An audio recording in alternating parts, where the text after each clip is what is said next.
Okay, மீண்டுமாய் நாம் வேதத்திற்கே வந்திருக்கிறோம்.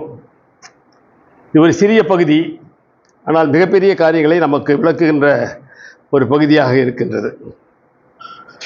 நான் படிக்கிற காலங்கள்லாம் நான்டி டெய்ல் அப்படின்னு ஒரு புத்தகம் இருந்தது. இப்போ இருக்காது, இருக்கா? நான்டி டெய்ல், அதில் நிறைய நீதி கதைகள் இருக்கும். நீதி கதைகள் ஒரு பீரியட் இருக்கும். அதில் நீதி கதைகள் சொல்லிக் கொடுப்பாங்க. ஒரு நாள் ஒரு விறகு வெட்டி மரம் வெட்ட மாரல் இன்ஸ்ட்ரக்ஷனுங்களா? ஓகே, போனான். விறகு வெட்டும் பொழுது அந்த கோடரி தவறி ஆற்றிலே விழுந்து விட்டது. உடனே அந்த ஆற்றிலிருந்து ஒரு பெண் தேவதை வந்தாள். வந்து விறகு வெட்டி ஏன் அழுகிறாய் என்று கேட்டார். அவள் சொன்னால், அம்மணி, நான் விறகு வெட்டி கொண்டிருந்தேன், என்னுடைய கோடரி விழுந்து விட்டது. அப்படியானால் நான் எடுத்து ஒரு மூழ்கி ஒரு பொன் கோடரி எடுத்து கொடுத்தாள். இதான் கோடரி அப்படின்னு. இது என்னது, என்னுடையது அல்ல அப்படின்னு சொல்லிவிட்டாள். பொன் கோடரியை மீண்டுமாய் மூழ்கி இன்னொரு கோடரி எடுத்தாள். அது வெள்ளி கோடரி. அந்த வெள்ளி கோடரியை பார்த்தவுடன் அவன் இது என்னது இல்லை என்று சொல்லிவிட்டான். மூன்றாவதாக அவள் எடுத்தது அவனுடைய நிஜ கோடரி. அதை எடுத்த உடனே இதுதான் என் கோடரி அம்மா அப்படின்னு சொன்னான். உடனே அந்த பெண் பார்த்து, நீ உண்மையை பேசினாய், ஆகவே இந்த மூன்றையும் நீயே எடுத்துக்கொள் அப்படின்னு சொல்லிட்டாலாம்.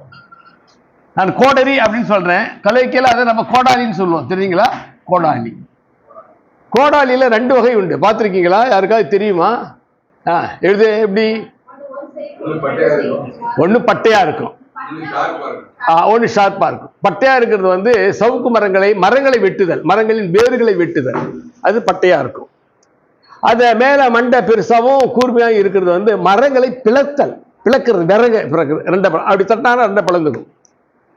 அதனாலதான் இந்த கல்யாணம் பண்ண உடனே பெண்ணுங்க வீட்டுக்கு வந்த உடனே கொஞ்சம் தகராறு பண்ணாக்கா சொல்லுவாங்க, இது என்ன குடும்பத்து கொலைக்கு வந்த கோடாரியா இருக்க, குடும்பத்தை பிளக்க வந்த கோடாலியா இருக்கு அப்படின்னு சொல்லுவாங்க.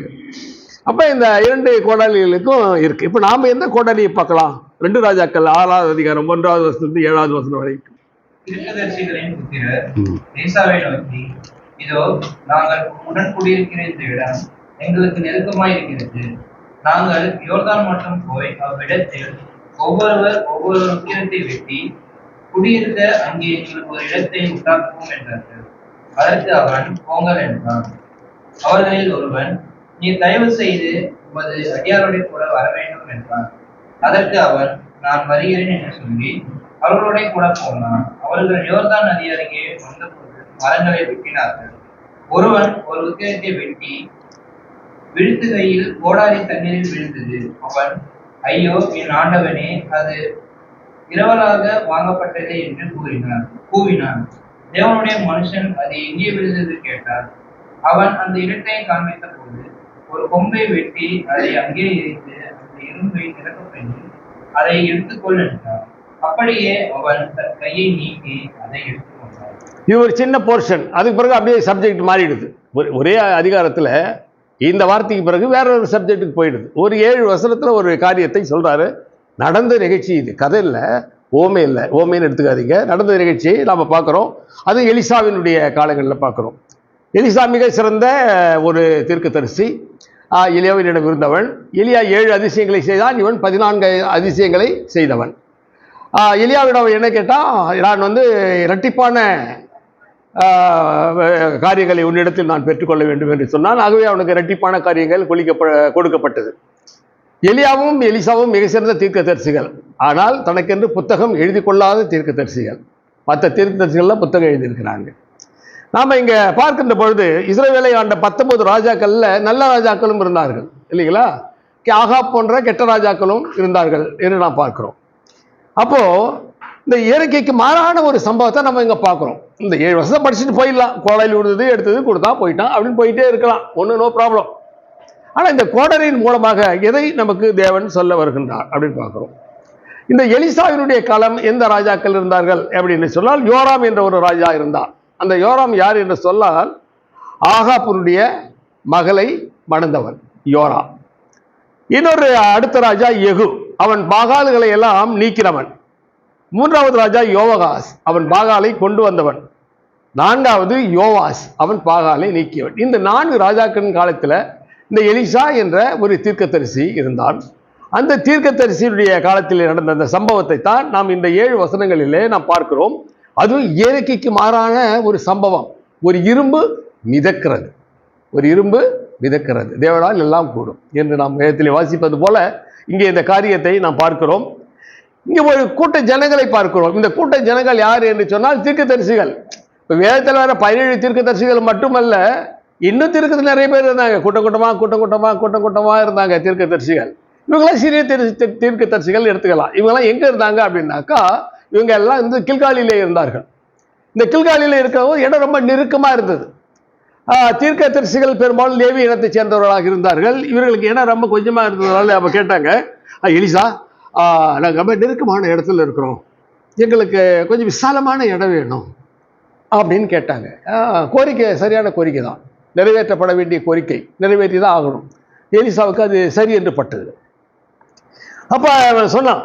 அப்போ எப்பொழுதும் பார்த்தீங்கன்னா, இப்போ நம்ம முதல்ல ஒரு வீட்டில் வாடகை வீட்டுக்கு போகிறோம்னு வச்சுங்களேன். நமக்கு சொந்த வீடு கிராமத்தில் இருக்கோம், டவுனுக்கு போகிறோம், வாடகை வீட்டுக்கு போகிறோம்னா ஒரு சின்ன வீடை பார்த்துக்குவோம், ஒரு ரூமு, ஒரு கிச்சன் பார்த்துக்குவோம். ஆனால் அடுத்த பார்க்குற வீடு, ஒரு 5 வருஷம் அடுத்து பார்க்குற வீடு ஒரு 2 BK அப்படின்னு பார்ப்போம். அப்புறம் ஒரு 5 வருஷம் ஆகி கொஞ்சம் இதாகிடுச்சுனாக்கா ஒரு 3 BKவுக்கு ஒரு அப்பார்ட்மெண்ட்டுக்கு போயிடுவோம். அப்புறம் கொஞ்ச நாள் சேர்ந்து ஒரு பிளாட் வாங்குவோம், அதில் ஒரு 4-5 பெட்ரூம் கூட வச்சுக்கொண்டு சுத்த தோட்டம் வச்சு கட்டிக்குவோம். ஸோ வாழ்க்கை எப்பொழுதும் முன்னேற்றத்திலே இருக்கிறது, முன்னேற்றத்திலே இருக்க வேண்டும். அப்படிதான் நம்மளுடைய திங்கிங் இருக்கும் இல்லைங்களா? அப்போ ஒரு இவனுக்கு நெருக்கமான இடத்திலே வாழ்ந்தவங்களுக்கு இப்பொழுது அவனுக்கு விசாலமான இடம் தேவைப்படுகிறது. சரியான ஒரு நோக்கம் தான், தவறுலாம் ஒன்றும் இல்லை இல்லையா? ஆகவே அதை நிறைவேற்ற வேண்டும் என்பது எலிசாவுக்கு ஒரு ஆசை இருந்தது. அப்போ இந்த கோடரியை நம்ம பார்க்குறோம், இது ஒரு முக்கியமான இடத்தை பெறுகின்றது. இதில் இந்த கோடரி பழைய ஏற்பாட்டில் முழுக்க நம்ம இந்த கோடரியை தொடராக நாம் பார்க்கலாம். நியாயாதிபதிகள் 9வது அதிகாரம் 48வது வசனத்தில் நம்ம வாசிக்கிறோம். இந்த கோடரி எதற்காக அங்கே பயன்படுத்தப்பட்டது என்று நாம் வாசிக்கிறோம். அங்கே எதற்காக அது பயன்படுத்தப்பட்டது என்றால் மரங்களை வெட்டுவதற்காக பயன்படுத்தப்பட்டது அப்படிதான் சொல்லுது. 9வது அதிகாரம் 48வது வசனம். தன்னோடு இருந்த எல்லா ஜனங்களோடும் கூட சல்மோன் மலையில் ஏறி தன் கையிலே கோடாரியை பிடித்து ஒரு மரத்தின் கொம்பை வெட்டி அதை எடுத்து தன் தோளின் மேல் போட்டுக்கொண்டு தன்னோடு இருந்த ஜனங்களை நோக்கி, நான் என்ன செய்கிறேன் என்று பார்க்கிறீர்களே, நீங்களும் தீவிரமாய் என்னை போல செய்யுங்கள் என்றார். அப்படியே சகல ஜனங்களும் அவரவர் ஒவ்வொரு கொம்பை வெட்டி அபிமெலேக்கு பின் சென்று அவைகளை அந்த அரணுக்கு அருகே போட்டு அக்கறை கொளுத்தி அந்த அரணை சுட்டுக் கொண்டார்கள். அதனால் புருஷரும் ஸ்திரீகளும் ஏறக்குறைய 1000 பேராகிய மனுஷர் செத்தார்கள். இங்க விறகு வெட்டி எதுக்கு பயன்படுத்தினார்? ஒரு அழிவுக்கு பயன்படுத்தியதை நாம் இங்கே பார்க்கிறோம். கோடரியில வெட்டி ஒரு அழிவுக்கு பயன்படுத்தினார். நம்ம 1 சாமுவேல் 13வது அதிகாரம் 20வது வசனத்தில் வாசிக்கிறோம். அங்கேயும் அந்த கோடரிகளை பற்றி சொல்லப்பட்டிருக்கின்றது. அந்த கோடரிகளை அவர்கள் வைத்து என்ன செய்தார்கள் என்று பார்த்தால், சண்டை செய்வதற்காக கோடரிகளை உற்பத்தினார்கள், பயன்படுத்தினார்கள் என்று பார்க்கிறோம். 1 அழிவுக்கு, 2வது போரிடுவதற்கு, இதுவும் அழிவை குறிக்கின்றது. 3வது பார்க்கிறோங்க, சங்கீதம் 74 4-5 வாசிக்கலாம். உம்முடைய சத்துருக்கள் உம்முடைய ஆலயங்களுக்குள்ளே கற்பித்து தங்கள் கொடிகளை அடையாளங்களாக நாட்டுகிறார்கள். போராளிகளை ஓங்கி சோலைகளை மரங்களை வெட்டுகிறவன் பேர் பெற்றவனானான். இப்பொழுதோ அவர்கள் அதன் சித்திரை வேலைகள் முழுவதையும் வாட்சிகளாலும் தம்பட்டிகளாலும் தகர்த்து போடுகிறார்கள். உமது பசுத்த ஆலயத்தை அக்கினிக்கு இரையாக்கி, உம்முடைய பசுத்த தலத்தை அக்கினிக்கு இரையாக்கி, உமது நாமத்தின் வாசலத்தை அரைமட்டும் இடித்து சுத்தப்படுத்தினார்கள். அவர்களை ஏகமாய் நெதுலியாக்குவோம் என்று தங்கள் இருதயத்தில் சொல்லி தேசத்தில் உள்ள ஆலயங்களை எல்லாம் சுட்டெரித்து போட்டார்கள். இங்க எதற்காக பயன்படுத்தப்படுகிறது? ஆலயங்களை சுட்டெரிக்க அல்லது ஆலயங்களை அழிப்பதற்கு இந்த கோடரிகளை பயன்படுத்தினார். அதனால்தான் ஏசா சொல்றான், கோடரி ஆனது தன்னால் வெட்டுகிறவனுக்கு விரோதமாய் மேன்மை பாராட்டலாமோ அப்படின்னு சொல்றான். கோடாரி ஒரு மரத்தை வெட்டுதுன்னா கோடரி அந்த மனுஷனை பார்த்து நான் தான் உனக்கு எல்லாம் அப்படின்னு சொல்ல முடியுமா? முடியாது. கோடரியை ஒரு ஆள் யூஸ் பண்ணி ஆகணும் இல்லைங்களா? இப்போ நம்முடைய பிள்ளைகளை நாம தான் யூஸ் பண்ணணும். அதை எப்படி யூஸ் பண்ணணுமோ அந்த விதத்தில் நம்ம யூஸ் பண்ணணும். அதுதான் அவருக்கு நமக்கு அங்கே சொல்லிக் கொடுக்கிறார். இப்போ நம்ம இந்த புதிய ஏற்பாட்டில் இந்த கோடரி எதற்கு பயன்படுகிறது என்று பார்க்கலாம். மத்திய சுவிசேஷம் 3வது அதிகாரம் 10வது வசனம். கோடரியானது ஆ. மரத்தின் வேரருகே வசிக்கிறது. ஆகையால் நல்ல கனிவுள்ள மரமெல்லாம் வெட்டுண்டு அக்கினியிலே போடப்படும். இங்க அக்கினியிலே போடப்படும். கனி கொடுக்கலன்னா அப்போ ஆண்டவர் கோடரியோட ரெடியா இருக்கிறார். மரம் வச்சிட்டார், எல்லாம் வளர்ந்துடுச்சு. அப்படியே ஒரு சுத்துறாரு தோப்பை. இது கனி கொடுக்கல, சரி ஓகே அடுத்த வருஷம் பார்க்கலாம். அடுத்தது கனி கொடுக்குது, சரி விட்டுடுவோம். இன்னொன்று, இது ரொம்ப நாளாச்சு ஆண்டவர், ரொம்ப நாளாக அப்படியே தான் இருக்குது, கனி கொடுக்காக இருக்குது. சரி கோடரி அது வேரில் வை, அடுத்த வருஷம் பார்ப்போம், வெட்டி சாய்ச்சிடுவோம் அப்படின்னா. அப்போ ஆண்டவர் என்ன எதிர்பார்க்கிறார்? நம்மிடத்துல கனிகளை எதிர்பார்க்கிறார். தேவனுடைய சமூகத்திலே நீங்கள் நடப்பட்டிருக்கிறீர்கள், மரமாக வளர்ந்து விட்டீர்கள். மரமாக வளர்ந்தால் நாம் அடுத்தது கொடுக்க வேண்டியது என்ன? கனிகள். கனிகளை பற்றி நம்ம எங்க பார்க்கிறோம்? புதிய ஏற்பாட்டில் பார்க்கிறோம் இல்லையா? ஆவியின் கனிகள் அப்படின்னு பார்க்கிறோம் இல்லைங்களா? அந்த கனிகள் நம்மிடத்தில் இருக்கிறதா அப்படின்னு பார்க்கிறோம். அந்த கனிகள் நம்மிடத்தில் இருக்கிறதா? முதல்ல கனிகள் தான் என்னென்ன தெரியுதா? நாம் வெறும் மாம்பழம் பலாப்பழம் நினைச்சிட்டு இருப்போம். குணநலன்கள், நம்முடைய குணநலன்கள் கனி கொடுக்கின்றவர்களாக, மற்றவர்களுக்கு பிரயோஜனமானதாக நாம் இருக்கிறோமா? அப்போ அவர் சொல்லுவாங்க, சில பேர்கிட்ட போய் ஆலோசனை கேட்பாங்க. அந்த ஆலோசனை அவங்களுக்கு நல்ல ஆலோசனைகளாக இருக்கும். அப்போ அந்த ஆலோசனை படி நடக்கின்ற பொழுது அவர்களால் என்ன செய்ய முடியும்? வாழ்க்கையை மேம்படுத்தி கொள்ள முடியும். அப்போ இங்க நம்ம பார்க்குறோம், புதிய ஏற்பாட்டில் வேரருகே வைத்திருக்கிறது. ஆண்டவர் எவ்வளவு கான்ஷியஸாக சொல்றாரு பாருங்க. அதனால நீங்க பி கேர்ஃபுல் அப்படிங்கிறார். இதாவது அந்த அவருடைய சீஷர்களிடம் தான் சொல்லிட்டு வர்றார். ஒரு இடத்துல அவர் வரும்போது மரத்தை பார்க்குறாரு, அத்தி மரம். கிட்ட போய் பார்க்குறாரு, அங்கே அது கனி இல்லை, அதில் கனியே இல்லை. அதை சரிச்சிடுறாரு. இங்கே ஒரு பெரிய மாற்றங்கள் என்னன்னா, அத்தி மரம் இலை இல்லாத போது காய் இருக்கும், காய் இருக்கும்போது இலை இருக்காது. ஆனால் ஆண்டவர் இதெல்லாம் தெரியாமல் இருக்குமா? தெரிஞ்சுதானே இருக்கும். அப்போ இலையோடு செழிப்போடு இருக்கின்ற அதில் அத்திக்காய் இருக்குமா இது இல்லையா என்பது அவருக்கு தெரிஞ்சிருக்கு இல்லையா? அப்போ ஏன் அவர் அதை கிட்ட போய் பார்த்தார்? சீசருடைய மனநிலை எப்படி இருக்கிறது என்பதை சொல்லித்தார். நம்முடைய ஆண்டவர் நம்முடைய ஆலயத்துக்கு வருகின்ற பிள்ளைகளுடைய மனநிலை எப்படி இருக்கின்றது? அவர்கள் வேத வார்த்தையின்படி நடக்கின்றவர்களாக இருக்கின்றார்களா, அல்லது ஏனோ தானோ என்று வந்து போகின்றவர்களாக இருக்கின்றார்களா என்பதை பார்க்கிறார். அதனால கோடரியை அடியில் வச்சிட்டார். விட்டு வாங்குறதோ வாங்காததோ நம்ம கையில தான் இருக்குது. நம்ம கையில் இருக்குது. விட்டு வாங்கலாமா வேண்டாமா? வாங்கக்கூடாது. பதிலுக்கு கனிகளை கொடுத்துடுவோம். அப்போ தேவ பிள்ளைகள் கர்த்தரை நம்புகின்றவர்கள், வாழ்க்கையை கர்த்தருக்குள் கட்டுகிறவர்கள். நாம் வாழ்க்கையை யாரில் கட்டணும்னாக்கா ஆண்டவருக்குள்ள நம்மளுடைய வாழ்க்கையை நம்ம கட்டணும். ஏன்னா அவர் நம்ம கூட இருக்கிறாரு. அவரையும் நம்ம குடும்பத்தில் ஒன்னோட ஒன்னா நம்ம சேர்த்துக்கணும். இப்போ பேதுருவும் யோவானும் ஒரு தடவை என்ன செஞ்சாங்க? 9ஆம் மணி ஆகிய நேரத்திலே பேதுருவும் யோவானும் தேவாலயத்திற்கு போனார்கள் அப்படின்னு வாசிக்கிறோம்ல. அப்போஸ்தலர் நடவடிக்கைகள்ல 3வது அதிகாரம் 1வது வசனத்துல வாசிக்கிறோம். யாரும் போனாங்க? பேதுருவும் யோவானும் போறாங்க. அது என்ன வேலையா இருந்தது? ஜெப வேலையாக இருந்தது. ஜெப வேலை எத்தனை மணி? 9ஆம் மணி. 9ஆம் மணினா நமக்கு எத்தனாவது மணி? 3. ஆண்டவராக இயேசு கிறிஸ்து தன்னுடைய ஜீவனை விட்ட நேரம் 3. அவரை சிலுவையிலே ஏற்றியது காலை 9 மணி. 6 மணி நேரம் அவர் சிலுவையிலே தொங்கினார். அப்போ நம்ம சிலுவை பத்தி இவ்வளவு படிச்சுட்டு இருக்கிறோம். அவர் எப்ப மரித்தார்னு நமக்கு தெரியணும் இல்லையா? அந்த அடுத்த 3 மணி நேரத்துக்குள்ள அவர் அடக்கம் பண்ணணும் இல்லையா? அதனால யோசப்பு மிக வேகமாக ஓடி பிளாத்தினோட பெர்மிஷன் கேட்டு மெல்லிய துணியை வாங்கிட்டு வந்து அதை இறக்கி அதை சுத்தி அதற்கு பரிமள தைலங்கள் எல்லாம் பூசி அந்த புதிய கல்லறையில கொண்டு போய் வச்சு 6 மணிக்கெல்லாம் வச்சு மூடினான். யோசப்பு செஞ்ச காரியத்தை நினைச்சு பார்த்தா ஒரு ஆச்சரியமா இருக்கும். ஒரு நாள் ஆண்டவராக இயேசு கிறிஸ்துவை பார்த்து அவருடைய பேச்சை கேட்காமல் ஓடி போன நிற்காதவும் அப்பொழுது அவரோடு கூட இருந்து உதவி செய்தார் என்று நாம் பார்க்கிறோம்.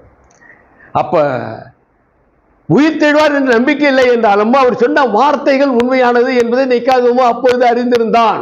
அவன் ஆண்டவராக இயேசு கிறிஸ்துவினுடைய சீஷர்களை காட்டிலும் அவன் பெரியவன். ஏன்னா உயிர் தெழுந்த பிறகுதான் இவங்க நம்பினாங்க.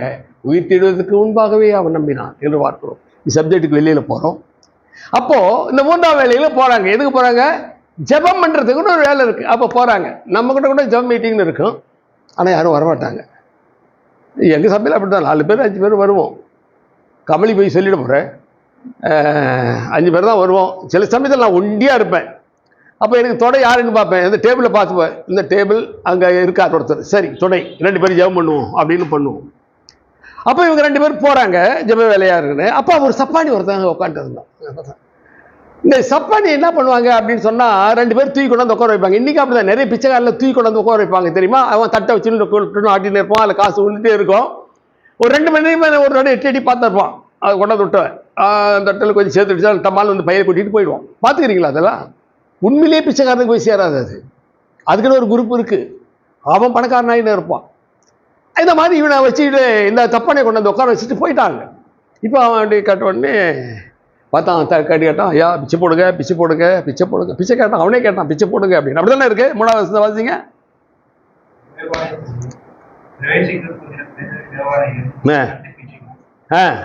பிச்சை கேட்டான். அப்போ பேதுரு சொன்னார், அப்படியே பார்த்தார். அவனை அப்படி சொன்னார், இல்லை என்ன செய்யலாம் அப்படின்னு பார்த்தார். தம்பி என்கிட்ட வெள்ளியும் பொண்ணும் இல்லை, ஆனால் ஒன்று இருக்கு. இயேசு கிறிஸ்து நாமத்தினாலே உன்னை நான் நடக்க வைக்க முடியும். நான் சொல்கிறேன், இயேசு கிறிஸ்து நாமத்தினாலே நீ எழுந்து நட அப்படின்னு சொன்னார். நடன்னு தான் சொன்னார்.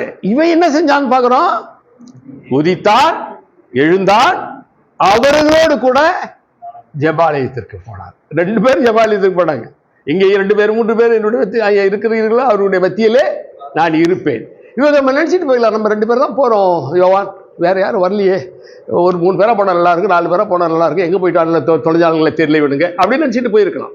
3வது ஆளை தேவன் அங்கே கொடுத்தார்.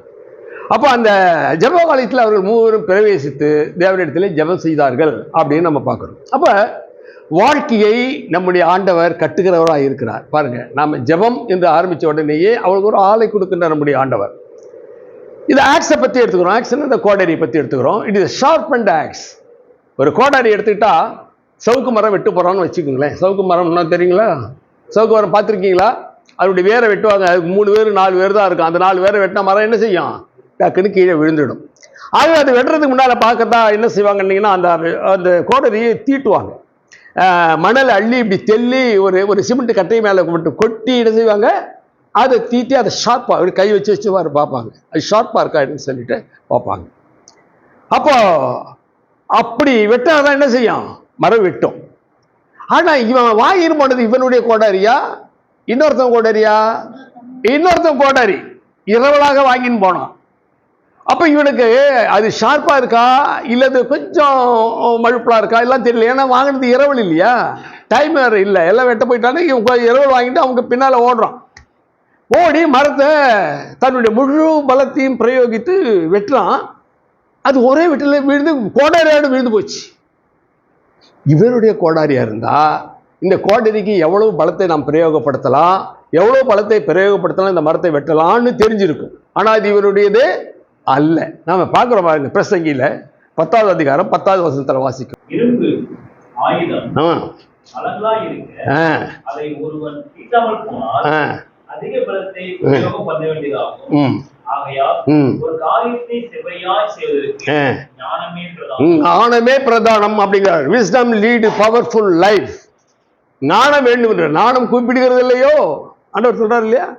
ஞானம் கூப்பிடுகிறது யாரு? ஞானம் யாரு? நம்முடைய ஆண்டவராகிய கிறிஸ்து. அவர் தான் ஞானம். அவரை தேடணும். அப்ப நம்ம ஒரு வேலையை செய்கின்ற பொழுது நாம் மழுப்பலாய் இருக்காதபடிக்கு நம்மை கூர்த்தீட்டும்படியாக தேவன் நம்மை கூர்த்தீட்டுகிறார். ஞானத்தின் மூலமாக நம்மை சரிப்படுத்துகிறார். ஒரு அறிவுள்ள ஜீவியாக நம்மை மாற்றுகிறார். அப்ப நம்ம தேவனுடைய சமூகத்தில் இருக்கின்ற பொழுது அவர் ஒரு நல்ல ஆசாரியராக இருக்கிறார். உனக்கு அநேக வாத்தியாயர்கள் இருக்கலாம், ஆனால் ஆண்டவராகிய கிறிஸ்து உண்மையான வாத்தியாயர் என்று சொல்றது நம்ம புதிய ஏற்பாட்டில் நம்ம பார்க்கிறோம். அப்போ நம்ம எப்படி இருக்கணும் அப்படின்னு ஆண்டவர் சொல்ற, ஷார்ப்பா இருங்கன்றார். ஷார்ப்பா இருங்க இல்ல சொல்லுவாங்க, உனக்கு கற்பூர புத்தின்னுவாங்க. பார்த்துக்கிறீங்களா? கற்பூரம் போட்டு பளிச்சு டக்குன்னு அடுப்பு கொடுத்துருக்கு, அதனால அதுதான் யூஸ் பண்ணுவாங்க. ரொம்ப கற்பூர புத்தினாங்க. சில பேருக்கு மந்த புத்தி இருக்கும், தெரியுங்களா? என்ன சொன்னாலும் ஏறாது. நம்ம எத்தனை தடவை சொன்னாலும் புரியாது, இன்னொரு தடவை சொல்லுங்க அப்படின்னு கேட்பாங்க. சிலருக்கு சுத்தமாகவே புரியாது. மேத்ஸில் இந்த கந்தமநாடு காலேஜில் மேத்ஸ் குரூப்பில் ஒரு பொண்ணு கேட்டுச்சுன்னு சொல்லிட்டு அந்த மேடத்துக்கிட்ட போயிட்டு என்னுடைய பவரில் அந்த ஒரு சீட்டு வாங்கி கொடுத்தா மேத்ஸ். அது 3ஆவது நாள் நின்று போச்சு. என்னவா காலேஜுக்கு போகலன்னு, மேசை ஏறவே இல்லை அங்கிள் அப்படின்னு சொல்லிச்சு. சரி உண்மையை சொல்லியே அப்படின்னு சொல்லிட்டு மறுபடியும் போனேன் அவங்ககிட்ட. என்ன அப்படின்னாங்க, இதுக்கு மேசை ஏறல மேடம், ஹிஸ்ட்ரி கொடுத்துருங்க மேடம். அதுதான் மேடம் சரி அப்படின்னு. அது அப்பயே கேட்டு வாங்கியிருக்கலாமே அப்படின்னு சொல்லி அவங்க ஹிஸ்ட்ரி கொடுத்தாங்க. ஏதோ ஹிஸ்ட்ரியில் அப்படி இப்படி படித்து முடிச்சுட்டு அது இன்னைக்கு ஃப்ரான்ஸுக்கு போயிடுச்சுன்னு வச்சுங்களேன். அப்போது மந்த புத்தி இருந்தால் என்ன செய்யும், இப்படி தான் இருக்கும். அதனால் நம்ம வந்து நம்முடைய இதை ஷார்ப் பண்ணணும். அப்போது ஒரு வேலையை செய்ய ஷார்ப் ஆகிடுவோம். இன்றைக்கி நம்ம சாம்பார் வச்சா ரசம் மாதிரி இருக்கும், ஏன்னா புதுசாக வச்சாக்கா நாட்கள் ஆக ஆக சாம்பாராகவே இருக்கும் இல்லையா. அப்போ பழக்கம் நம்முடைய இதை ஷார்ப் பண்ணிக்கிறோம். நம்ம புதுசாக செல்லு வாங்குறவனுக்கு என்ன பண்ணுன்னே தெரியாது. நாளுக்கு நாள் அதை போட்டு விட்டுறத நோண்டுறது சொல்லுவாங்க. நோண்டுறான்வாங்க, அது நோண்டி நொங்கெடுக்கிறது அப்படின்னு சொல்லுவாங்க அதை. அப்போ அந்த செல்லில் எவ்வளோ காரியம் எனக்கு தெரியாது. நான் வச்சுக்கிற செல்லை பேசுவேன் கேட்பேன், அதான். மற்ற எதுனாலும் அந்த பொடி பசங்கிட்ட கொடுப்பேன். 4 வயசு 5 வயசு கொடுத்தா அவன் மாற்றி விட்டா அங்கே ஓகே ஓகே ஓகே அப்படின்னா அவன் ஷார்ப்பாக இருக்கலாம். அதில் ஷார்ப். எங்களுக்கு எங்கள் ஏஜ் எல்லாம் அது ஷார்ப் கிடையாது. ஏன்னா நாங்கள் கம்ப்யூட்டர் இன்ட்ரடியூஸ் பண்ண காலத்தில் ஆஃபீஸில் நாங்கள் ப்ரொடெக்ட் பண்ண ஆள். நாங்கள்லாம் வந்து கோஷம் போட்டோம், கம்ப்யூட்டரை தொட மாட்டோம், நாங்கள்லாம் எக்ஸிக்யூட்டிவ் ஆஃபீஸர்ஸ், நாங்கள் போய் டைப்பிஸ்டா எங்களை போய் அதை அடிக்க சொல்கிறீங்களா அப்படின்னு சொன்னோம். இப்போ நினச்சா அது வெக்கமாக இருக்குது. கவர்மெண்ட் ஓசியாக கற்றுக் கொடுத்ததை நாங்கள் கற்றுக்காமல் விட்டுட்டோம். இப்போ கஷ்டப்படுறோம். அப்போ அறிவை ஆண்டவர் சொல்றாரு, நீ அதை வந்து எப்படி வச்சுக்கணும், ஷார்ப்பாக வச்சுக்கணும். அந்த ஷார்ப்பை இது வேத வசனங்கள், தேவனை அறிகின்ற அறிவு, அது உன்னை என்ன செய்யும், ஷார்ப்பாக்கும், உமை கூர்மையாக்கும், ஞானம் உனக்கு கிடைக்கும் என்று சொல்லுகிறார். அதுதான் வெளிப்படுத்தலாமத்தில் நாம் பார்க்கிறோம். நாம ஜெயம் கொள்ளுகிறவன் எவனோ அவனுக்கு தேவனுடைய பரதீசின் மத்தியில் இருக்கிற ஜீவ விருட்சத்தின் கனியை புசிக்க கொடுப்பேன்கிறார். இந்த கனியை எங்க தவற விட்டான், நம்ம ஆளு ஏதேன் தோட்டத்தில் தவற விட்ட கனியை நாங்கள் கொடுப்பேன். ஷார்ப்னஸ் இஸ் வெரி இம்பார்ட்டன்ட் அப்படின்னு நாங்கள் பார்க்கிறோம். 2 கொரிந்தியர் 10வது அதிகாரம் 4வது வசனம். போராயுங்கள்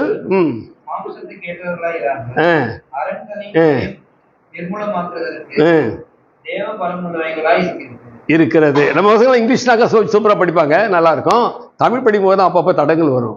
பாருங்களேன், எங்களுடைய போர் ஆயுதங்கள் மாமிசத்திற்கு ஏற்றவைகளாக இராமல் அப்படிங்கிறார். அப்படின்னா என்ன, நாங்கள் வச்சுக்கிறது கத்தி, கேடயம், ஈட்டி, வாள் இல்லை, மாம்சத்திற்குரியது இல்லை, அரண்களை நிர்மூலமாக்குகிறதற்கு தேவ பலமுள்ளவைகளாய் இருக்கிறது. நாங்கள் ஒரு ராஜ்யத்தை அசைப்போம். எங்களுடைய ஞானத்தின் மூலமாக ஒரு ராஜ்யத்தை எங்களால் என்ன செய்ய முடியும், அசைக்க முடியும் அப்படின்னு சொல்றார். ஒரு ராஜ்யத்தையே அசைக்க முடியும். அப்பேற்பட்ட பலன்களை தேவன் எங்களுக்கு கொடுத்து இருக்கிறார். ஒரு ராஜ்யத்தை அசைக்கின்ற பலனை எங்களுக்கு தேவன் கொடுத்து இருக்கின்றார். அப்ப பாருங்க, யூதர்கள் பாபிலோனுக்கு சென்றாலும் கூட அவர்கள் தங்களுடைய பழக்க வழக்கங்களை என்ன செய்யவில்லை, மாற்றிக்கொள்ளவில்லை. ஆனால் அவர்களை பார்த்து நடுங்கி இருந்தான் என்று நாம் பார்க்கிறோம். இவர்களை பார்த்து அவன் நடுங்கி இருந்தான். அப்ப இவர்களுடைய கூர்மையான அந்த அறிவு தான் அங்க என்ன செய்ய ஒரு பெரிய மாற்றத்தை கொண்டு வந்தது. அதற்கு முதல் இடம் யாருக்கு கொடுக்கலாம்னா தானியேலுக்கு கொடுக்கலாம். தானியேல் தன்னுடைய மிகப்பெரிய அறிவு கூர்மையால் அந்த நாளில் 127 நாடுகளை ஆண்ட ராஜாவினுடைய அரண்மனையை அவன் ஆட்டி படைத்தான், நிர்மூலமாக்கினான் என்று நாம் பார்க்கிறோம். அதனால்தான் அந்த கோரேஸ் ராஜா சொல்லும்போது அவன் சொல்றான், எனக்கு 127 நாடுகளை கொடுத்த பரலோகத்தின் தேவன். அவன் சொல்றாங்க, யாரோ ஒருத்தன் சொல்றான் பரலோகத்தின் தேவன் அப்படின்னு சொல்றான். அப்ப இந்த அவனை பரலோகத்தின் தேவன் என்று சொல்ல வைத்தது யார்? தானியேல். பார்வோன் சொல்லும்போது சொல்றான், ஒரு தேவ மனிதனாலே நான் இவைகளை கேட்டேன் என்று சொல்கிறான். உன் தேவன் வழி நடத்துகிறபடினாலே நீ இந்த நாட்டிற்கு பரிபாலனம் செய்ய என்று சொல்லுகிறான். அப்போ அந்த கூர்மை அறிவு உள்ள ஜோசப்பின் மூலமாக தேவனை கேட்ட பார்வோன் தேவனுக்கே மாறிவிட்டான். தேவனை அவன் தேவன் என்று சொல்லுகிறான். அப்போ நாம் எவ்வளவு கூர்மையாக கிறிஸ்துவ வாழ்க்கையில இருக்க வேண்டும் என்று எங்களை நாம் பார்க்கிறோம். அப்போ அதே இதில் அந்த 5வது வசனம் பார்க்கிற பொழுது அவைகளால் நாங்கள்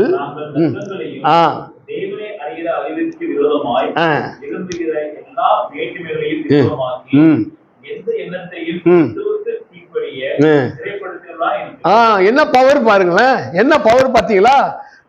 தர்க்கங்களையும் தேவனை அறிகிற அறிவுக்கு விரோதமாய் எழுவுகின்ற எல்லா மேட்டிமையையும் பாருங்க, குட் காஸ்பல், எல்லா மேட்டிமையும் நிர்மூலமாக்கின்றாங்க. கம்ப்ளீட்லி டிவாஸ்டட். நிர்மூலமாக்கி, ஒண்ணு கிடையாது, தரமட்டமாக்குறது, நிர்மூலமாக்கி எந்த எண்ணத்தையும் கிறிஸ்துவுக்கு கீழ்ப்படிய சிறைப்படுத்துகிறவர்களா இருக்கிறோம். நாங்க ஏன் இது செய்யறோம்னா, கிறிஸ்துவுக்குள் உங்களை சிறைப்படுத்துகிறோம்னா கிறிஸ்துவின் அன்பிற்குள் உங்களை கொண்டு வருவதற்கு நாங்கள் தயாராக இருக்கிறோம் அப்படிங்கிறார். அவ்வளவு ஒரு அழுத்தம் திருத்தமா இந்த 2 கொரிந்தியர்ல அந்த கொரிந்திய பட்டணத்துக்கு எழுதுகின்ற பொழுது பவுல் எவ்வளவு எழுதுறாரு தெரியுமா? பவுல் சொல்லும்போது ரொம்ப பாவமா இருக்கும். நான் பிரசவ வேதனைப்பட்டேன்னு சொல்றார். எந்த ஆம்பளையும் பிரசவ வேதனையை உணர்ந்திருக்க மாட்டான். ஆனால் சொல்றார், ஒருவனை ஆதாயப்படுத்துவதற்கு நான் பிரசவ வேதனைப்படுகிறேன் என்று சொல்லுகிறார். இல்ல, ஆதாயப்படுத்துறதுக்கு. ஆனால் நம்ம யாரும் இப்போ அந்த வேதனை படுறதில்லை. நாம் சுவிசேஷம் சொன்னாதானே சரி, அதை விட்டுடும். ஒரு வெற்றி அடுத்த வெற்றிக்கு முன்னோடி. அதுதான் தேவனிடத்தில் பெற்றுக்கொள்கின்ற ஞானத்தின் மூலமாக பெற்றுக்கொள்கின்ற ஒரு வெற்றி, அது அடுத்த வெற்றிக்கு முன்னோடி. ஒரு தோல்வியும் வெற்றிக்கு முன்னோடி. இப்ப தோல்விக்கு தோல்வி கிடையாது, தோல்விக்கு அகைன்ஸ்ட் வெற்றி, வெற்றிக்கு மறுபடியும் வெற்றி. அப்போ அந்த வெற்றியை நோக்கி நீங்கள் ஓடுங்கள். அதுதான் ஆண்டவர் சொல்றதுதான், அந்த வெற்றியை நோக்கி நீங்க ஓடுங்கள். அப்போ உங்களுடைய மனதை நீங்கள் கூர்மையாக்கி கொள்ளுங்கள் அப்படின்னு சொல்றார். அடுத்தபடியாக நம்ம பார்க்க போகின்ற அந்த கோடரி, இந்த விழுந்த கோடரி, இந்த ஃபாலன் ஆக்ஸ் அப்படின்னு பார்க்கிறோம். 2 ராஜாக்கள் அந்த 6:5 நான் வாசிக்கிறோம். கோடரி தண்ணீரில் வீழ்ந்தது. சில சமயங்களில நம்முடைய வாழ்க்கையும் விழுந்து போகின்றது. கோடரி விழுந்து போகின்றது போல விழுந்து போகின்றது. நம்முடைய விசுவாசம் விழுந்து போகின்றது. நாம் சில சமயங்களில் வியாதிகளிலே விழுந்து போகிறோம். நாம் கடனிலே விழுந்து போகிறோம்.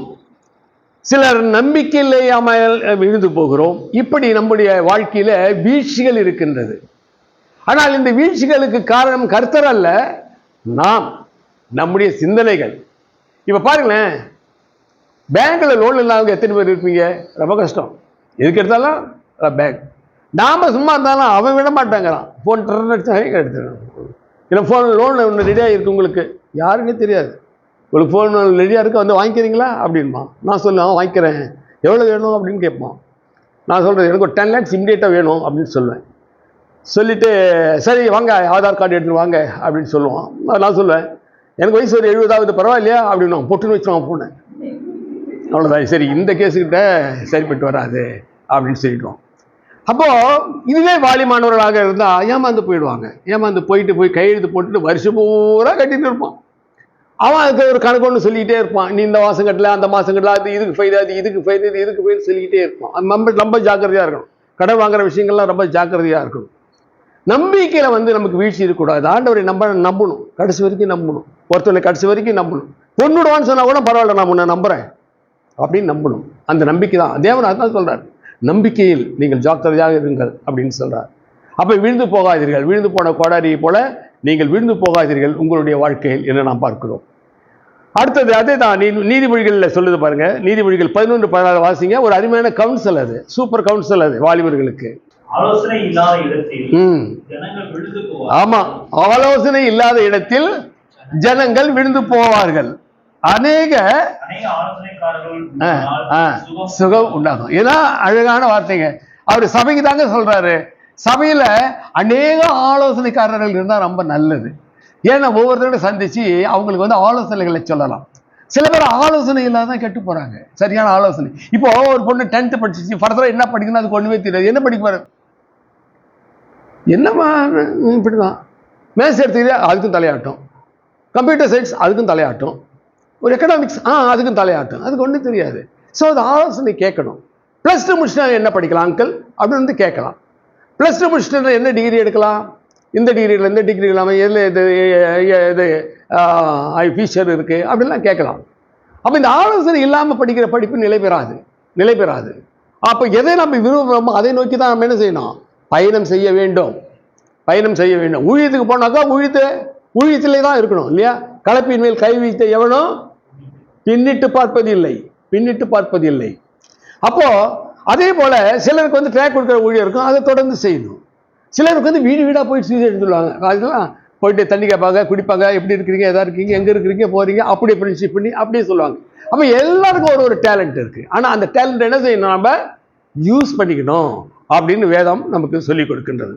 அப்போ பாருங்க, சங்கீதம் 37:24 வாசிங்க. 37, 24, 25.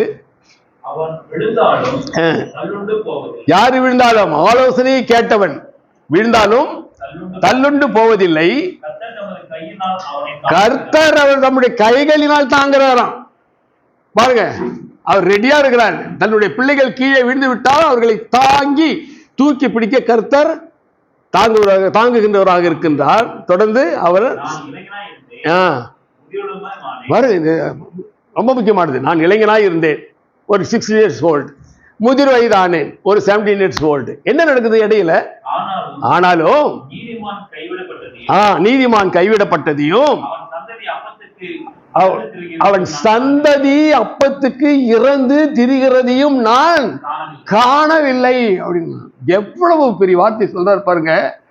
ஆண்டவராகிய தேவனை பற்றி கொண்டவர்களுடைய சந்ததி இருக்குல்ல, அந்த சந்ததி அப்பத்துக்கு என்ன சாப்பாட்டுக்கு இறந்து இறந்துனாக்கா செத்து போனதில்லை, இறந்தது பெக்கிங், பிச்சை எடுத்து நான் பார்த்தது இல்லைங்கிறாங்க. அது எந்த வயசுல இருந்து சொல்றான்? 16 வயசுல இருந்து 70 வயசு வரைக்கும் பார்த்தா அந்த குடும்பத்தை, அந்த குடும்பம் வளர்ச்சி அடைஞ்சே இருந்தது தவிர அந்த வீட்டுல யாரும் பிச்சை எடுத்து சாப்பிடல. ஏன்னா அவங்க கர்த்தருக்குள் இருக்கிறார்கள், தேவனுடைய வார்த்தையின்படி அவர்கள் நடக்கிறார்கள் அப்படின்னு சொல்றோம். இதே நீதிமொழிகள் வேற மாதிரி சொல்றாரு. 24வது அதிகாரம் 16வது வசனத்தில் சொல்லுகிறார், ஒரு நீதிமான் எப்படி இருப்பானா, 7 தரம் விழுந்தாலும், ஒரு தடவை 2 தடவை இல்ல, 7 times 7 தரம் விழுந்தாலும் திரும்பவும் எழுந்திருப்பான். ஏனென்றால் இயேசு கிறிஸ்துவினுடைய அன்பு பெரியது, உன்னை அவர் கீழே விடுவது இல்லை.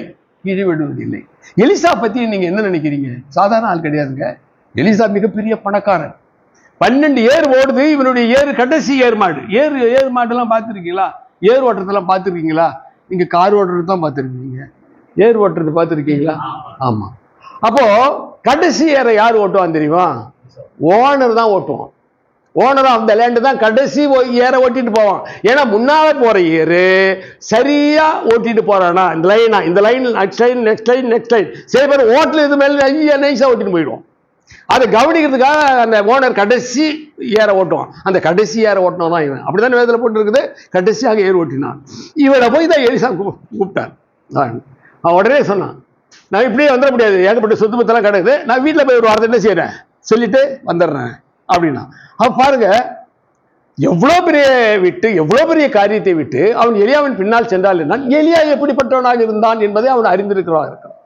அது போல ஆண்டவர் எப்படிப்பட்டவர் என்பதை நாம் அறிந்திருந்தால் நாம் என்ன செய்வோம்? இந்த உலகத்தினுடைய இச்சைகளுக்கு விலகி காத்துக்கொள்ளுகிறவர்களாக நாம் இருப்போம். அதுதான் அவர் சொல்றார், நீதிமான் 7 தரம் விழுந்தாலும் அவன் திரும்பவும் எழுந்திருப்பான். அடுத்தது ஒரு ஆக்ஸ் பார்க்கிறோம், ஒரு கோடரியை, இரவல் வாங்கிய கோடரி, borrowed axe, இரவல் வாங்கியது. கிராமத்தில் பெரும்பாலும் இரவல் வாங்குவாங்க. இப்போ எல்லாம் குறைச்சி போச்சு. நான் சொல்றது ஒரு 50 வருஷத்துக்கு முன்னால பக்கத்துலேருந்து வருவாங்க, அக்கா ஒரு கல்யாணத்துக்கு போகிறேன், கொஞ்சம் தோடு கொண்டுன்னுவாங்க. இந்த தோடை வாங்கி தான் அவங்க போவாங்க. நல்ல இவங்க அது வரைக்கும் காது மூடி தான் உட்காந்துருப்பாங்க வீட்டுக்குள்ளேயே, எங்கேயும் போக மாட்டாங்க.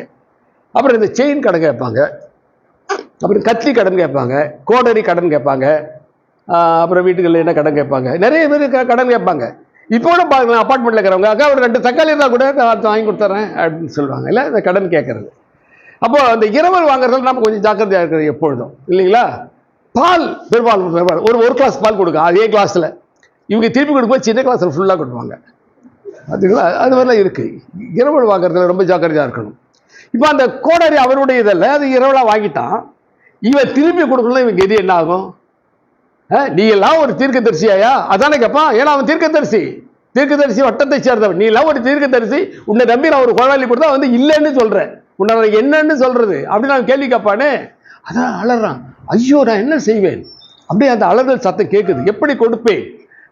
ஆனா அவன் உண்மையை பேசுகிறான், கதை இல்லை, உண்மையை பேசுறான். அது எலிசாவுக்கு தெரியும், அது உண்மை எலிசாவுக்கு தெரியும்.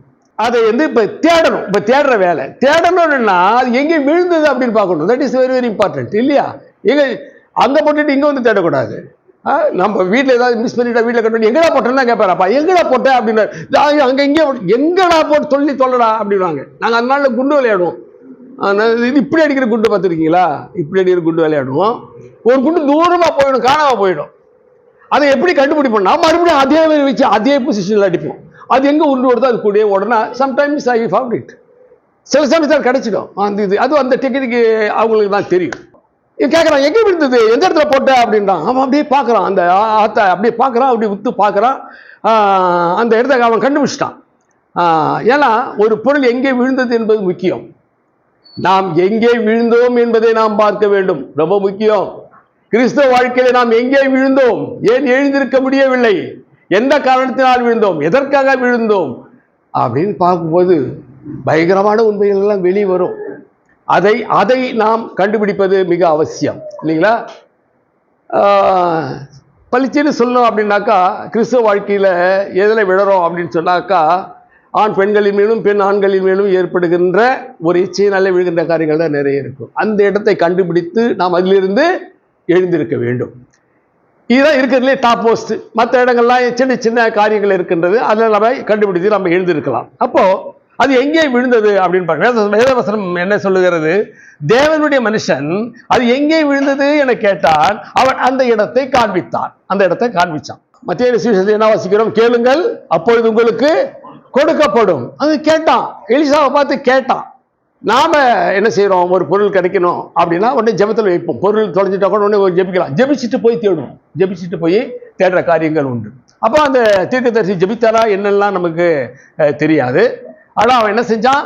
அந்த இடத்தை அவன் காட்டினான், இவன் அந்த இடத்தை பார்த்தான். அப்போ இந்த ஜெபத்தை பற்றி சொல்லுகின்ற பொழுது நம்ம பார்க்குறோம், ஒரு பட்டணத்தில் ஒரு பணக்காரன் ஒருத்தன் இருந்தான். அவன் தேவனை மனுஷனை மணியாதவனும் தேவனுக்கு பயப்படாதவனுமாய் இருந்தான் இல்லைங்களா? தேவனுக்கு பயப்படல, மனுஷனை மதிக்கல. அவங்ககிட்ட நியாயம் கிடைக்குமா? கிடைக்காது. ஆனா ஒரு விதவை என்ன செஞ்சா, அவங்க ஹஸ்பண்டுடைய அண்ணன் தம்பிக்கு அது பிரச்சனை பண்ணிட்டாங்க, அதுக்காக நீதி கேட்க போறா. இவனுக்கு அவளுக்கு நீதி செய்ய மனசு இல்லை. வரும்போதெல்லாம் அனுப்பிச்சு விட்டுறான், நான் இல்லைன்னு போய் சொல்லு, நான் இல்லைன்னு போய் சொல்லுன்னா அவளும் விடாம முயற்சிக்கிறான். அந்த விடாமுயற்சி இருக்குதுல்ல, அந்த விடாமுயற்சி அவனை அசைத்து பார்த்தது. அந்த விடாமுயற்சி, ஐயோ இவங்கிட்ட இருந்து தப்பிக்க முடியாது போல இருக்க, நான் வெளியே கூட போக முடியாது போல இருக்க, சரி இவனுக்கு நீதி செஞ்சு தொலைப்போம் அப்படின்னு ஒரு நீதியை செய்தான் என்று நாம் பார்க்கிறோம். ஸோ அந்த விடாமுயற்சியை நாம் இங்கே பார்க்குறோம். அந்த கோடாலி விழுந்தது, நம்ம ஏதாவது போய் சொல்லிக்கலாம்னு அவன் நினைக்கல. அதற்காக எலிசாவிடம் தன்னுடைய காரியத்தை அவன் சொல்கிறான். 100 ஆடு வச்சிருக்கிறான், ஒரு ஆடு போச்சுன்னு விட்டுலாம்ல. பக்கத்தில் இருக்கிற ஆடு வைக்கிற சொன்னையோ, ஒரு ஆட்டுக்கு என்னையா இவ்வளோ கஷ்டப்படுற, இந்த 199 ஆட்டுல 4 ஆடு செர ஆடியா, 100 ஆடு அவன் சொல்லல. அந்த ஆட்டை கண்டுபிடிக்கும் அளவும் அவன் என்ன செய்தான்? தேடினான். தேவன் அப்படிதாங்க, நம்மை கண்டுபிடிக்கும் அளவும் நம்மை அவரோடு சேர்த்துக்கொள்ளாம நம்ம விலகி போகின்ற பொழுது அவர் நம்மை தேடுகின்ற தேவனாக இருக்கின்றார். ஒரு தாயை போல, ஒரு தகப்பனை போல தன்னுடைய பிள்ளை எங்கே இருக்கிறான் என்பதில் அவர் அக்கறை காட்டுகின்றவராக இருக்கிறார் என்பதை நம்ம வாசிக்கிறோம் இல்லைங்களா? இன்னொரு இடத்துல கூட ஒரு 10 வெள்ளிக்காசு வச்சிருந்து 1 வெள்ளிக்காசு என்ன ஆச்சு? விழுந்து போச்சு. அவன் என்ன செஞ்சா? விளக்க கொளுத்தி கட்டில கீழே, அது கீழே, உரை கீழே, இங்கே எல்லாம் செய்யறான். அவளும் இம்பார்ட்டண்டா அது வெள்ளிக்காசு அவளை இம்பார்ட்டண்டா ஏன் தேடினா? என்னன்னா அந்த நாளில் பரியம் போடும்போது வெள்ளி மாலை போடுவாங்க, வெள்ளிக்காசு மாலை. அந்த வெள்ளிக்காசு மாலையில் அவங்க திருமணத்தன்னைக்கு அந்த மாலையை முழுக்க அப்படி காட்டணும். அப்படி காட்டல, அப்படியே ஒரு காசு குறைஞ்சா இவள் அக்கறை இல்லாதவள், பொறுப்பு இல்லாதவள், குடும்பத்திற்கு ஏற்றவள் அல்ல என்று பொருள்.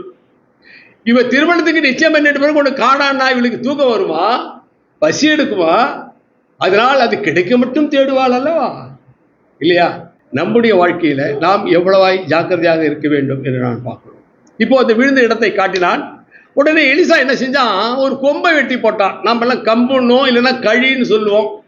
கொம்புன்ற வார்த்தை இருக்குதா? நடப்படையில இருக்கு. ஒரு கொம்பை வெட்டி போட்டான், அது மேலே போட்டான்.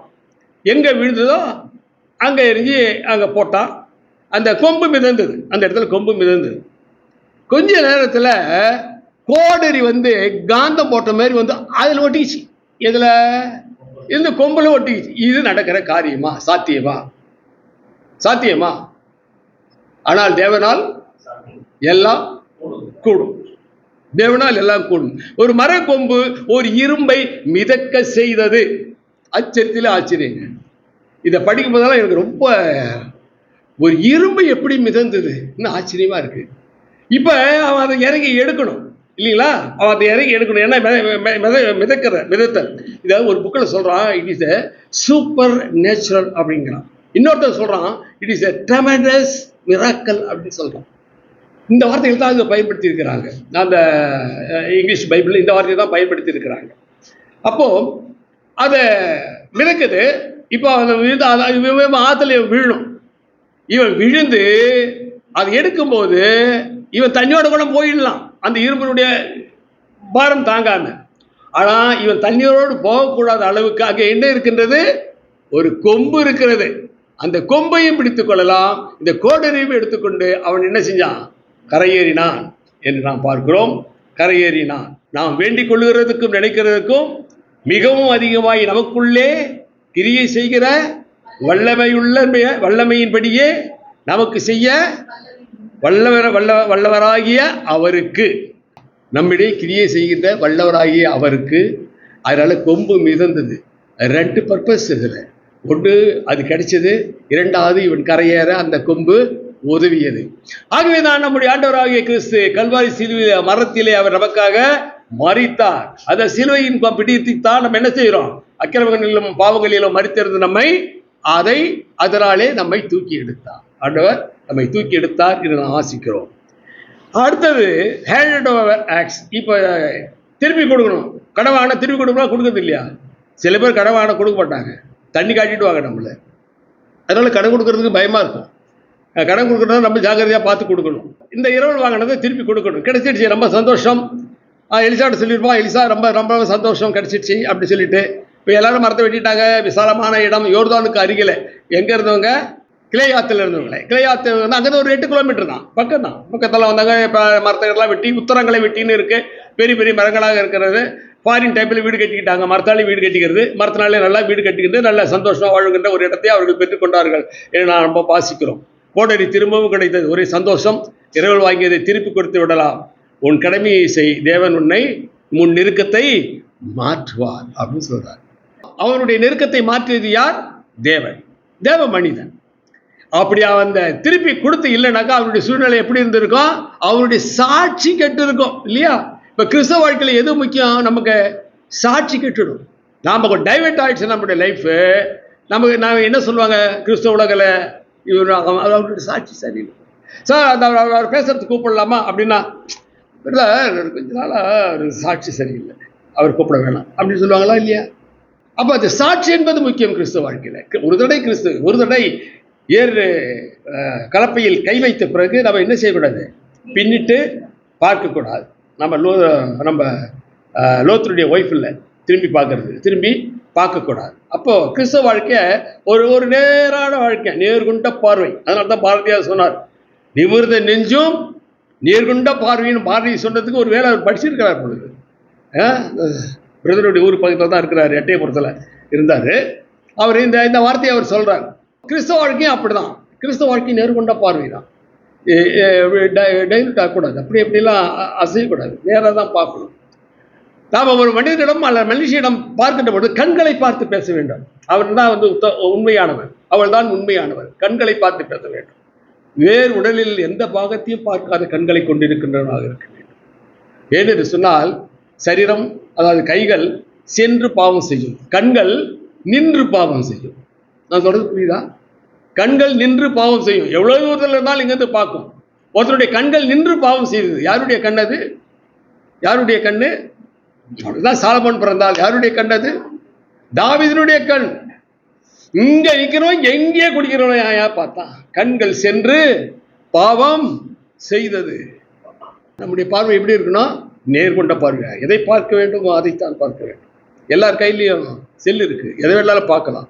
அதில் நல்லது இருக்கு, கெட்டது இருக்கு. நல்லவைகளை மட்டும் பாருங்க, கெட்டதை தயவு செய்து பார்க்காது. முதல்ல பார்க்க தூண்டும். ஆனால் நீங்கள் ஆண்டவராகிய இயேசு கிறிஸ்துவை மனதிலே வைத்திருக்கின்ற பொழுது, என்னுள்ளே இருக்கின்றவர், என்னுள்ளே வாசம் செய்கின்றவர் ஆண்டவராகிய தேவன், பிதாவாகிய தேவன், குமாரனாகிய வந்த கிறிஸ்து எனக்காக, என்னுடைய பாவங்களுக்காக, என்னுடைய அக்கிரமங்களுக்காக அந்த சிலுவையிலே அறையப்பட்டவர். அவருடைய எலும்புகளை எண்ணக்கூடும். அந்த அளவுக்கு அவருடைய மாம்சங்கள் பீத்து எடுக்கப்பட்டு விழா எலும்போடு நிற்கப்பட்ட என்னுடைய தேவன் எனக்காக உயிரித்தவர் என்பதை நம்ம மனதில் நாம் வைத்துக் கொண்டால் நம்முடைய கண்களுடைய பார்வை எப்படி இருக்கும்? நேராக இருக்கும். ஆகவே நெருக்கத்திலே இருந்த அவர்கள் இப்போ ஒரு விசாலமான இடத்திற்கு வந்தார்கள். எலிசாவினுடைய மிகப்பெரிய அந்த அன்பினாலே இப்பொழுது அவர்களுக்கு ஒரு நல்ல இடம் கிடைத்தது. அப்போ அவர்கள் ஆண்டவருக்குள் உண்மையாக இருந்ததினாலே அவர்கள் வாழ்கின்ற இடம் எப்படி இருந்தது? விசாலமாக இடமாக இருந்தது என்று நாம் பார்க்கிறோம். அப்போ அந்த கில்கால் பட்டினத்தில் நெருக்கத்திலே இருந்த அவர்கள் யோர்தான் நதியோரத்தில் விசாலமான வீடுகளை கட்டிக்கொண்டார்கள். யோர்தான் நதியை தண்ணியை குடிச்சிருப்பாங்க, சந்தோஷமா வாழ்ந்துருப்பாங்க. அப்போ வாழ்க்கை எப்படி மாறுகிறது பார்த்தீங்களா? வாழ்க்கை ஒரு மனிதனுக்கு எப்படி மாறுகின்றது? உண்மையாக இருக்கின்ற பொழுது ஆண்டவருக்கு அவன் உண்மையாக இருந்தான். அந்த பிறகு அந்த சின்ன அந்த ப்ராஃபட் அவன் உண்மையாக இருந்தான், உண்மையை சொன்னான். அப்ப எலிசா அதை புரிந்து கொண்டான். அப்ப தேவ மனிதர்கள் அவர்கள் உண்மையாக இருந்தபடியினாலே அவர்கள் நெருக்கமாய் வாழ்ந்த இடத்திலிருந்து இடுக்கமாய் வாழ்ந்த இடத்திலிருந்து விசாலமான இடத்திற்கு வாழ்ந்தார்கள். தேவன் நம்மை இடுக்கமான வாசல் வழியாக அழைத்து ஒரு விசாலமான இடத்தை வைத்திருக்கிறார். அங்கே அநேக வாசஸ்தலங்கள் உண்டு. நம்முடைய குடியிருப்போ ஆமாம் பரலோகத்தில் இருக்குது. ஆனால் நம்ம பூமியில் பிளாட்டுக்காக லோன்னு அலையிறோம். ஆகவே நம்ம அவைகளெல்லாம் விட்டு தேவனுடைய சமூகத்தில் இருக்கிறோம். தேவனுடைய வார்த்தைகளை நாம் படிக்கின்ற நாம் மற்றவர்களுக்கு நாம் ஒரு சாட்சியாக இருக்க வேண்டும். அதுதான் முக்கியம். நீ நல்ல சாட்சியாக இருந்தால் வாயால் சுவிசேஷம் சொல்ல வேண்டாம். உங்களுடைய நடை, உங்களுடைய உடை, உங்களுடைய பாவடை இவைகளே அவர்களுக்கு சுவிசேஷத்தை அறிவிக்கும். உங்களுடைய குடும்பம், உங்களுடைய வாழ்க்கை, உங்களுடைய நடத்தை, நீங்கள் வளர்க்கின்ற பிள்ளையின் முறை இவைகளே அவர்களுக்கு சுவிசேஷத்தை அறிவிக்கும். அதனால் கிறிஸ்தவர்கள் தனி உடை இருக்குது. தனியாக அழகாக தலை செய்வது, அழகாக சட்டை போட்டுக்கிறது, அழகாக பேண்ட்டை போட்டுக்கிறது, உடலை மறைச்சி சட்டை போட்டுக்கிறது, அந்த இதோடு இருக்கணும். பார்த்தா இப்போ சில யூத் இப்பெல்லாம் பார்த்தீங்கன்னா முடி வெட்டிக்கிட்டு அதில் என்னென்ன கோடுகளெல்லாம் எல்லாம் போட்டுக்கிறானுங்க. சைடில் என்ன போட்டுக்கிறானுங்களே தெரியல, உலகத்தையே வரைஞ்சி வச்சுக்கிறானுங்க. பேண்ட்டு போட்டு வரானுங்க. அதை பார்த்தீங்கன்னாங்க ஏதோ பிச்சைக்கார பேண்ட்டை போடுற பத்திரத்தில் பொத்தல் இருக்குது. இதையெல்லாம் எங்கள் சபைகளில் நிறைய கண்டித்து உணர்த்தி இப்போ அவங்களாம் ஒழுங்காக ட்ரெஸ் போட்டு வராங்க. ஒரு பையன் தலையில் எண்ணெயே போட மாட்டான். அவனை எண்ணெயை போட வைக்க நான் 4 மாதம் அவனுக்கு அறிவுரை சொல்ல வேண்டியதாக இருந்தது. இப்போ எண்ணெய் போட்டுட்டு வந்திருக்கிறான், எண்ணெய் போட்டுக்கிட்டு தலை செய்கிறான், அந்த அளவுக்கு வந்துட்டு இருக்கான். அப்போ கவனிக்க வேண்டியது நம்முடைய வேலை. நல்ல சாட்சியாக, கிறிஸ்துவ சாட்சியாக இருப்பது நம்முடைய வேலை. ஆகவே இன்றைக்கும் இந்த இடத்துல எனக்கு பேச அனுமதி கொடுத்த, அன்போடு அழைத்த அன்பு சகோதரருக்கு நான் நன்றி சொல்கிறேன். உங்களுக்கும் என்னுடைய நன்றி. ஏனென்று சொன்னால் சில இடங்களிலே நான் பேசுகின்ற பொழுது புரியவில்லை என்று சொல்வார்கள். என்னது கொஞ்சம் ஆழமாக இருக்கின்ற காரணத்தினாலே. ஆனால் இங்கே அப்படி சொல்வதுக்கு யாருமே இல்லை. ஆனால் என்னை விட ஆழமாக எல்லாரும் இருக்கின்றபடினால யாரும் என்கிட்ட சந்தேகமும் கேட்கறது இல்லை. ஆகவே இப்படி கொடுத்த இந்த அருமையான தருணத்திற்காக நன்றி செலுத்தி தேவனை நான் துதிக்கிறேன். அவருடைய நாமமே இன்றும் என்றும் மகிமைப்படுவதாக.